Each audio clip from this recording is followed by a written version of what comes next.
Cinema డైలాగులు జగన్ గారు మాట్లాడలేదండి. ఎవరో అన్న మాటని విలేకరు అడిగితే అది సినిమాలో డైలాగ్ అని విలేకరు చెప్పాడు జగన్ గారికి. అంతేగాని జగన్ గారు అనలేదు ఆ వాయిస్. మీరు ఎవరైనా చూడండి, ఆ మాట జగన్ గారు అనలే. ఎవరో అన్నారు, ఆ మాట విలేకరు అడిగితే అది విలేకరే చెప్పాడు. అది కూడా ఆ డైలాగ్ సినిమాలోది, పుష్ప 2 సినిమాలోది అని చెప్పేసి. అది జగనే అన్నాడు అని అని అంటున్నారండి మరి. ఎవరు వేరే ఆయన జగన్ విమర్శించేవాళ్ళు. మరి మీరే ఇప్పుడు వాళ్ళకి మీరే అన్నారు కదా ఇప్పుడు జగన్ విమర్శించేవాళ్ళని. జగన్ విమర్శించేవాళ్ళు జగన్ గారి గురించి మంచిగా ఎందుకు చెప్తారు? జగన్ గారి గురించి విమర్శించేవాళ్ళు జగన్ గారి గురించి మంచిగా చెప్పరు కదా.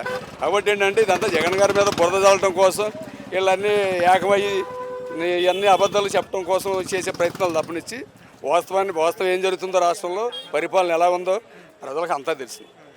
సంవత్సరానికి ఈ గవర్నమెంట్ కూటమి ప్రభుత్వానికి ఏం పేరు పెడతారు మీరు? వాళ్ళేం మాది మంచి ప్రభుత్వం అని చెప్పుకుంటున్నారు వాళ్ళు. మీరేం పేరు పెడతారు? గవర్నమెంట్కి ఏం పేరు పెడతాం? అబద్ధపు గవర్నమెంట్ అనే పెడతాం. అంతకుమించి ఏం పెడతాం?